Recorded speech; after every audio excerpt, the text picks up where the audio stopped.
بسم اللہ الرحمن الرحیم. مومنین کی جماعت سے آٹھواں خطاب ہے. اللہ کہتے ہیں یا ایھا الذین آمنوا انفقوا، اے وہ لوگوں جو ایمان لائے ہو تم خرچ کرو، من طیبات ما کسبتم، اس کمائے ہوئے مال سے جو پاکیزہ مال ہے.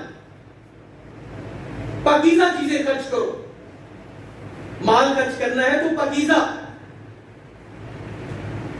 ایک بندے نے سوال کیا، کہتا جی میں سود کی رقم سے اگر زکوٰۃ ادا کروں تو کیا وہ مال پاک ہو جائے گا؟ یہ سوال ایسے ہی ہے کہ جیسے آپ یہ کہیں کہ میں گندے پلید پانی سے کپڑے کو دھوں تو وہ پاک ہو جائے گا. پلید پانی اس کپڑے کے اوپر ڈالتے رہیں وہ مزید گندا تو ہوگا، پاک نہیں ہوگا. جتنا مرضی اس کو صاف کرتے رہیں. یہی سود کے مال کی، حرام مال کی جامع ترمذی کی پہلی روایت. نبی صلی اللہ علیہ وسلم فرماتے ہیں لا يقبل اللہ صلاۃ بغیر طہور ولا صدقۃ من غلول. اللہ بغیر وضو کے نماز قبول نہیں کرتا اور بغیر پاکیزگی کے خیانت والے مال کو بھی اللہ قبول نہیں کرتا. جیسے کتے کی کمائی حرام ہے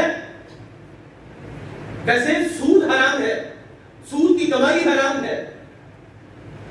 اللہ کہتے ہیں جو تم پاکیزہ چیزیں کماتے ہو اس میں سے خرچ کرو. اللہ کہتے ہیں وَلَا تَيَمَّمُوا الْخَبِيثَ مِنْهُ، اور تم جو خبیث چیزیں ہیں، ناپاک چیزیں ہیں، حرام چیزیں ہیں، ان کی طرف قصد اور ارادہ نہ کرو. ان کو خرچ کرنے کا ارادہ نہیں کرو. اللہ کہتے ہیں حرام سے بچو. حرام سے بچنا بھی ہے، حرام کے صدقے سے بھی بچنا. یہ تو دوہرا جرم ہوا. وہ خود بھی حرام کھا رہا ہے اور جس کے اوپر خرچ کر رہا ہے اس کو بھی حرام کھلائے.